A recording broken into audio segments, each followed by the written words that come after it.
Nothing can prepare you for the feeling of seeing the rivers of Montana for the first time.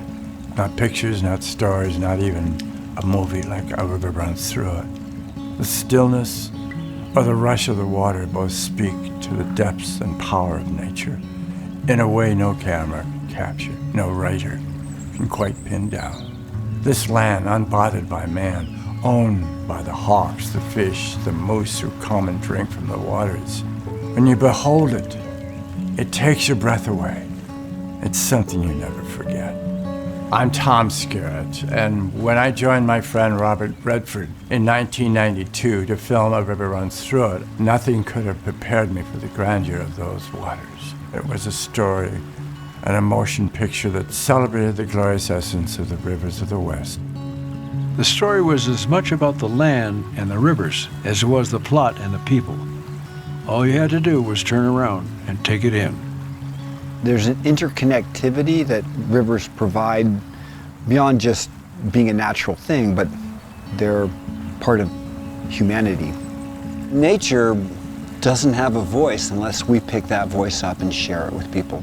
We're not going to be able to close the door behind us. It's about how do we do this in a responsible way that embraces the idea that people want to come here, they want to raise their families here, and we need to protect this place. We are blessed to be in a time where we have so many options for green energy, true green energy. And tribes are on the forefront of that. There's got to be opportunities there. We've got to look at all of those solutions. There are hydro facilities, dams, that we think need to stay in place, but there are some that need to come down. And in those places where those dams need to be taken down for the health of the river and the health of the adjacent communities, we can replace those services that the communities have come to rely on.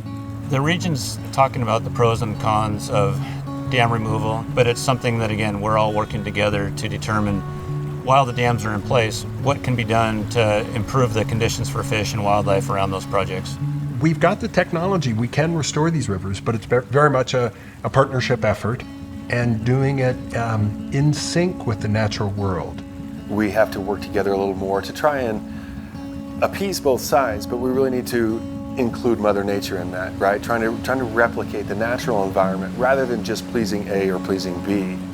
We want to be in a room full of problem solvers. We want to be in a room full of truth tellers.